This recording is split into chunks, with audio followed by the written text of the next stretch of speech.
My brothers, my sisters, understand the nature of the social media. It can make you or break you. I'm not saying that there are no successful marriages of people who have met online. No, there are some websites that do assist in this regard. And although there was great animosity at the beginning regarding embracing these websites, the scholars are slowly, with lots of restrictions, assisting in this regard, because it's become as difficult as it is to marry the right person.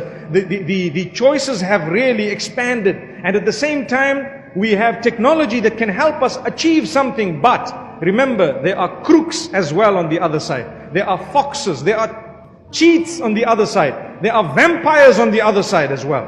Could be. This is why I always say, when someone sends you a friend request, be careful, vet them. You know what, I'm very sad to say something that has now happened. There was a time when every person is considered innocent until proven guilty. Right or wrong? Today, we would still believe the same, because the law cannot change. Although some countries might look at it another way, and they're slowly trying to change their law, maybe not written, but the law is beginning to become everyone is guilty besides those whom we think are not. However, when it comes to us, we still believe everyone is innocent until proven guilty. When it comes to social media, for your sanity, for your goodness, be skeptical of every single person that wants to develop a relationship with you. Be skeptical does not mean they are guilty.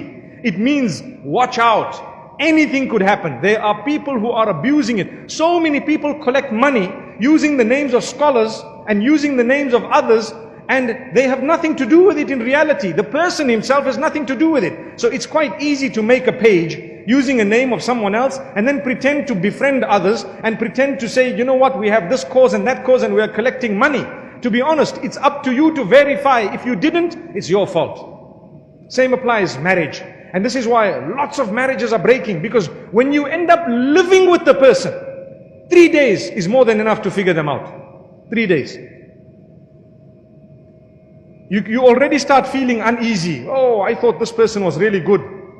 Look at this. 3 days and you're already fed up, and you got to lead a whole life with them. This is why when you're getting married, tell yourself 100 times, I'm going to spend the rest of my life with this person. Am I really sure about it?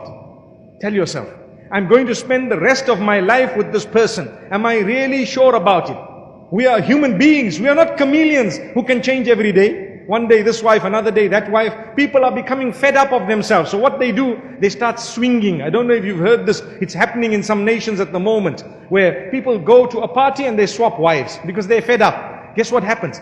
Shaitan penetrates the home, and shaitan comes and affects the person. A dirty person is whom shaitan attacks. Then this person starts seeing things, then they start hearing things, then they become literally enslaved by the devil, because the jinn is around everywhere they are. They are affected by the jinn and they don't even know. And sometimes it becomes clear to them. Those who have made tawbah and turned to Allah have come out and confessed that this is the type of life we've led.